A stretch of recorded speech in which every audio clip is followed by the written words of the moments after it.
बहू निकली दामाद। मम्मी, ये सीरियल में जो लड़की पुलिस वाली बनी है ना, भैया के लिए हम बिल्कुल ऐसी ही दुल्हन लेकर आएंगे। क्या पर्सनालिटी है सच्ची में, 2-4 को तो ऐसे ही उठक कर पटक दे।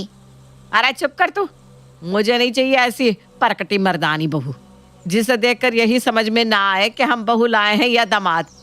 मैं तो ऐसी बहू लाऊंगी जिसके कमर तक नागिन की तरह लहराते लंबे बाल हो। जब वो पायल पहनकर छम छम करके चले ना, तो मोरनी की लचक भी उसके सामने फेल हो जाए। बोले तो फूल झड़े और हंसे तो घर महक जाए। मम्मी, आपको ऐसा नहीं लग रहा कि आप कुछ ज़्यादा ही हो रहा है? अरे बहू ढूंढ रही है या शायरी लिख रही है? ऐसी बहू आपको इस जन्म में तो मिलने से रही। अरे मिलेगी कैसे नहीं, अपने बेटे के लिए मैं उसे पाताल से भी ढूंढ कर निकालूंगी, लेकिन अप्सरा जैसी दुल्हन ला कर रहूंगी। मुझे लगता है इस जन्म में तो हमारा साथ भगवान ने लिखा ही नहीं है। अगला जन्म मिला तो देख लेंगे। क्या बकवास कर रहे हो? क्या हुआ है, कुछ बताओगे? दिव्या, तुमने अपना हुलिया देखा है? मेरी माँ कभी भी तुमसे मेरी शादी नहीं करवाएगी और घर वालों के खिलाफ जाकर मैं शादी नहीं कर पाऊंगा। अरे लेकिन अचानक से ऐसी क्या खराबी हो गई मेरे हुलिये में? आज तक तो मैं तुम्हें बहुत अच्छी लगती थी। मेरी जान, मुझे तो तुम अभी भी अच्छी लगती हो। मेरी बॉडी बिल्डर, नेशनल चैंपियन, मुझे गर्व है तुम पर। लेकिन मेरी माँ है ना, उनकी आदर्श बहू की डेफिनेशन सुन लोगी तो तुम भी क्विट कर लोगी। अच्छा, ऐसा क्या चाहिए उन्हें अपनी बहू में? मेरी माँ को कमर तक चोटी लटकाने वाली बहू चाहिए, जो मोरनी की तरह मटक मटक कर चले, फूलों की तरह नाजुक हो, जो बोले तो फूल झड़े। तुम बताओ, तुम्हारे अंदर इनमें से कोई एक भी गुण है? तुम पूरा दिन जिम में बिताने वाली लड़की हो, तुम्हारे अंदर नजाकत का ना भी नहीं है। बाल तो तुम्हारे मुझसे भी छोटे हैं और बाजुओं में इतनी ताकत है कि किसी को भी एक थप्पड़ में धूल चटा सकती हो। और उन्हें छुई मुई सी बहू चाहिए। अरे भाई, तुम तो मुझसे भी ज्यादा मर्दाना हो। तो सिर्फ छोटे बाल और मर्दाना चाल के लिए तुम मुझसे ब्रेकअप कर लोगी? अरे कुछ तो तरीका होगा ना जिससे हम तुम्हारी मम्मी को कन्विंस कर सके। यार, मम्मी को कन्विंस करना इतना आसान होता तो मैं मुंह लटकाकर तुम्हारे सामने बैठा ना होता। बाल से ही दिक्कत है ना?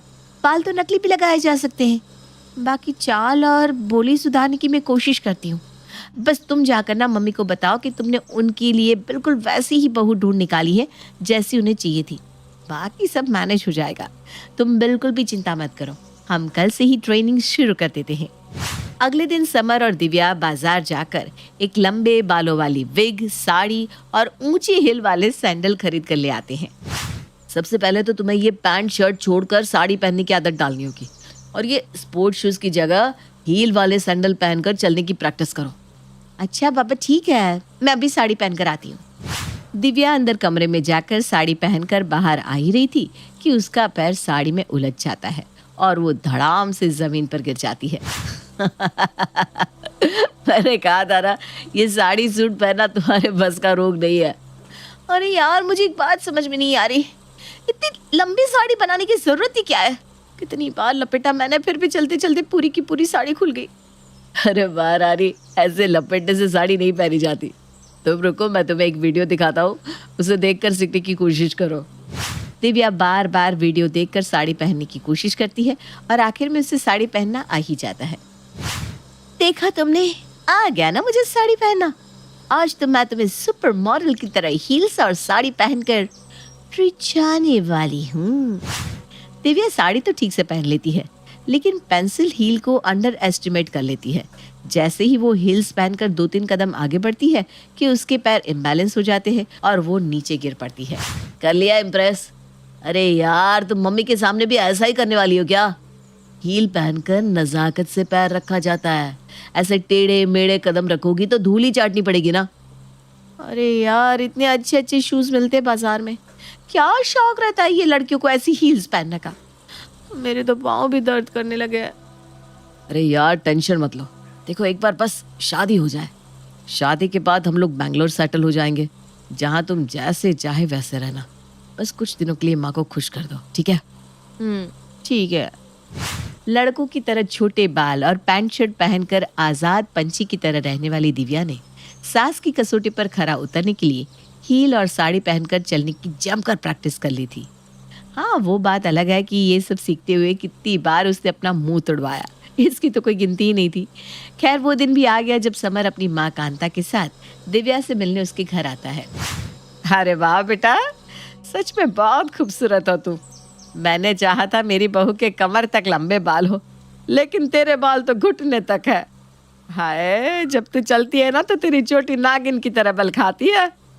तू देखना, ऐसी जोरदार रिसेप्शन पार्टी दूंगी ना मैं कि सारी बिरादरी देखती रह जाएगी। दिव्या बेटा, तू ऐसा करना, आज से ना रोज बड़ी सी काले रंग की बिंदी लगाया करना, ताकि किसी की नजर ना लग जाए तुझे। अरे मम्मी बस भी करो, कोई नजर नहीं लगा रहा है आपकी बहू को।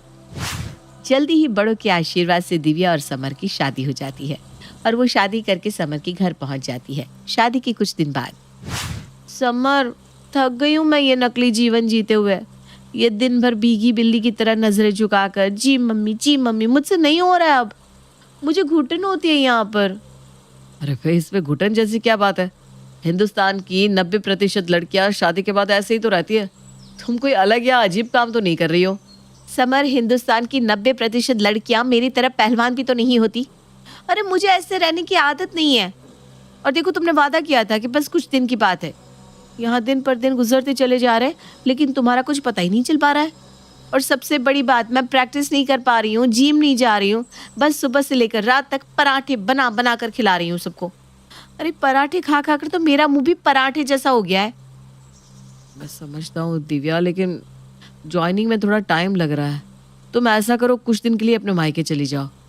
वहाँ जाकर तुम्हें ये नकली बाल और साड़ी पहनकर मटक मटक कर तो नहीं चलना पड़ेगा कम से कम। तब तक मैं कोशिश करता हूँ कि बैंगलोर का मैटर क्लियर हो जाए। अगले ही दिन दिव्या माँ की तबीयत ठीक न होने का बहाना बनाकर अपने मायके चली जाती है। मायके में, मम्मी मेरा प्रोटीन शेक खत्म हो गया है और अंडे भी नहीं है। बहुत दिन से मैंने अपनी प्रोटीन डाइट भी नहीं ली है, मैं बाजार से सब लेकर आती हूँ।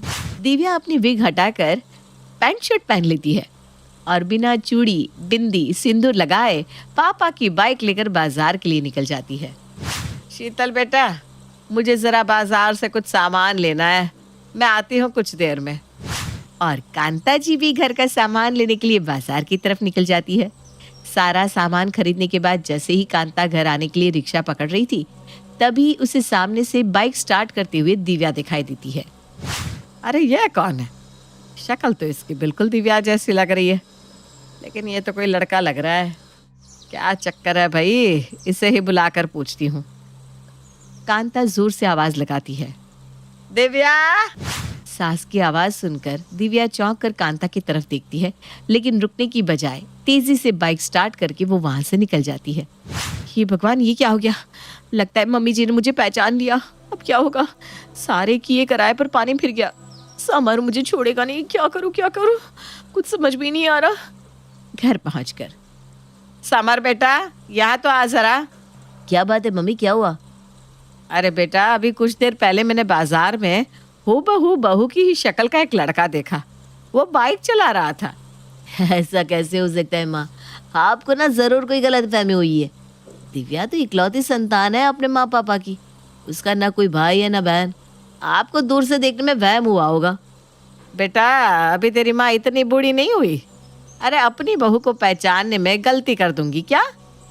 वही आंखें, वही चेहरा, वही नाक, बिल्कुल दिव्या ही थी। बस उसके सर पर ना बिल्कुल जरा जरा से बाल थे और पैंट कमीज पहना हुआ था। वो दिव्या का भाई ही था। जैसे ही मैंने दिव्या कहकर आवाज लगाई ना, उसने मेरी तरफ भी देखा और फिर उसके बाद बाइक स्टार्ट करके भाग गया। हे भगवान, ये क्या हो गया? लगता है मम्मी ने बाजार में दिव्या को ही देख लिया और वो उसे दिव्या का भाई समझने की गलती कर रही है। क्या करूं, हम लोग तो बहुत बुरे फंस गए। अच्छा मम्मी, मैं ना अभी दिव्या को फोन करता हूँ, उससे पूछता हूँ, वही बताएगी कि ये सब क्या चक्कर है। सॉरी समर, मुझे क्या पता था कि बाजार में मुझे मम्मी जी दिख जाएंगी। तुमसे इतना भी नहीं हो पाया। कितनी बार समझाया था कि बस कुछ दिन की बात है, थोड़े दिन और ये नाटक कर लो, लेकिन तुम्हें बहुत जल्दी थी ना ये सब नाटक खत्म करने की। लो, हो गया तुम्हारा नाटक आज से खत्म। अब सबको सच बताते थे, उसके बाद या तो मुझे घर से निकाल देंगे या तुम्हारा और मेरा तलाक करवा देंगे। अब तुम सोच लो, इन दोनों में से कौन सा ऑप्शन तुम्हें ज्यादा सही लग रहा है? अरे मैंने बोला ना सॉरी, अब कितना सुनाओगे? अच्छा सुनो, मेरे पास ना एक आइडिया है।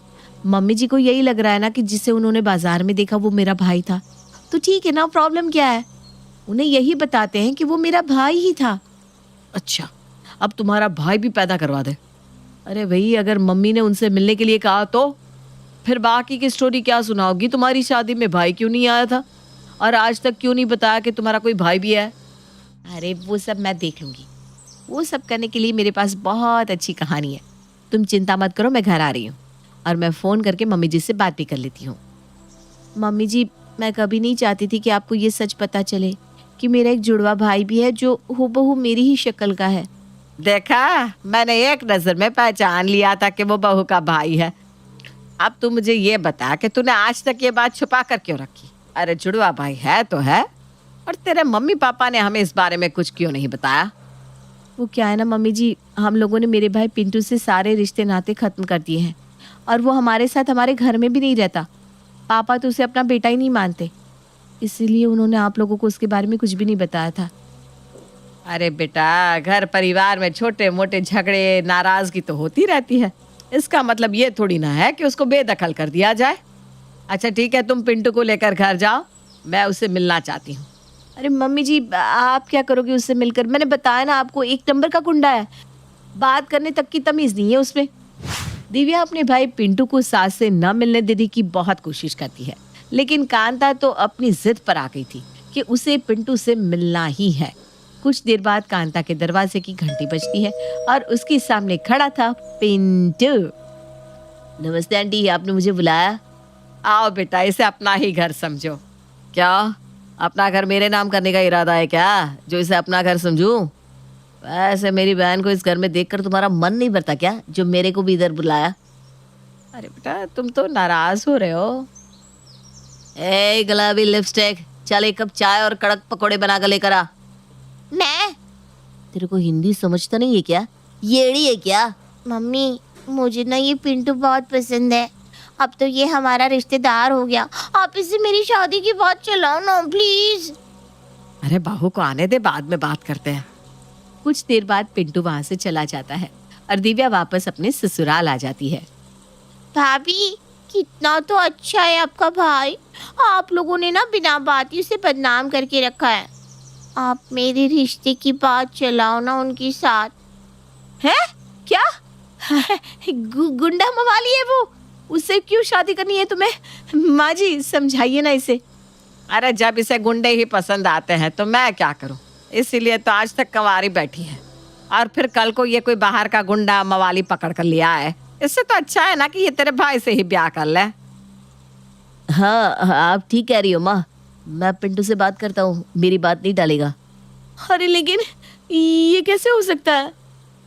देखो, मैं समझ रहा हूँ कि तुम यही कहना चाहती हो ना, अगर पिंटू की शादी शीतल से होगी तो तुम इस शादी में शामिल नहीं होगी। अरे ठीक है, हमें कोई एतराज नहीं है। रात को कमरे में, अरे अब ये क्या नया तमाशा पाल लिया तुमने? अब मैं शीतल से शादी करूंगी क्या? सुनो ना, मेरे पास एक आइडिया है।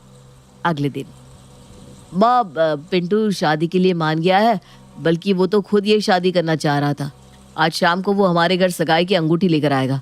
वो चाहता है कि हम सादगी से उसकी शीतल से सगाई करा दे। प्लान के मुताबिक दोपहर में ही दिव्या अपने मायके चली जाती है और शाम को पिंटू शीतल से सगाई करने के लिए उनके घर पहुंच जाता है। सगाई के बाद, ए गुलाबी लिपस्टिक, मेरे साथ घूमने चलेगी? मैंने होटल में कमरा बुक करा रखा है। जहाँ तुम ले जाओगी मैं तो खुशी खुशी चलने को तैयार हूँ। बहुत मोटी चमड़ी है इस शीतल की, होटल में जाने को भी तैयार होगी। ठीक है, कल मेरे को डिप्लोमेट होटल में मिलना, रूम नंबर 291। ठीक है। अगले दिन जब शीतल रूम नंबर 291 में पहुंची तो उसने देखा कि पिंटू वहां किसी और लड़की के साथ कमर में हाथ डाले बैठा था। अब इस रिश्ते को टूटने से कोई नहीं बचा सकता। अरे वाह, ये होती है असली गुंडे की पहचान। तुम तो बड़े दिलेर निकली। मंगेतर के सामने दूसरी लड़की का हाथ पकड़ने की हिम्मत हर किसी में नहीं होती पिंटू। अरे मेरे राजा, तुम कहाँ छिपे हुए थे आज तक? I love you, love you, love you so much. ये तो बहुत पहुंची हुई चीज है, चुड़ैल की तरफ पीछे पड़ गई है, किसी तरफ पीछा ही नहीं छोड़ रही। अब आप लोग सोच रहे होंगे कि पिंटू का एक्सीडेंट करवा के मार देते हैं। अब तो एक यही रास्ता बचा है। क्यों, ठीक कहा ना मैंने? लेकिन ठहरिए, इस कहानी में थोड़ा ट्विस्ट है। पिंटू की शीतल से सगाई के बाद दिव्या बहुत टेंशन में रहने लगी थी। एक दिन सुबह के समय, दिव्या बहू, और इतनी सुबह सुबह मम्मी जी मेरे कमरे में क्यों आ रही है? मेरी विग कहाँ है? दिव्या जल्दबाजी में टेढ़ी मेढ़ी विग अपने सर पर लगा लेती है। अरे बेटा, ये क्या हाल बना रखा है तूने? लगता है आजकल अपने बालों का जरा भी ख्याल नहीं रखती। ऐसा नहीं मम्मी जी, मैं ख्याल रखती हूँ ना। बेटा, तेरे बाल मेरी शान है। तो रुक, मैं तेरे बालों में जैतून का तेल लगाकर मालिश कर देती हूँ। मालिश? नहीं, मैं मालिश नहीं करवा सकती। मेरा मतलब है, मेरे सर में ना दर्द हो जाता है चंपी से। अरे तू बैठ ना, मेरे हाथों से बड़े दर्द भाग जाते हैं। कांता दिव्या को जबरदस्ती बिठाकर उसके सर में तेल लगाने लगती है। जैसे ही वो चंपी करने के लिए बालों को जोर से रगड़ती, उसकी विग सास कांता के हाथों में आ जाती है। ये क्या हो गया? ये तो मम्मी जी, वो मैं आपको बताना नहीं चाह रही थी कि मेरे असली बाल नहीं है। मेरे असली बाल तो ये है। तो फिर वो पिंटू? अरे मम्मी जी, कोई पिंटू है ही नहीं। वो तो मैं ही पिंटू बनकर आपसे मिली थी। एक झूठ को छिपाने के लिए मुझे 100 झूठ बोलने पड़े और झूठ का पहाड़ खड़ा हो गया।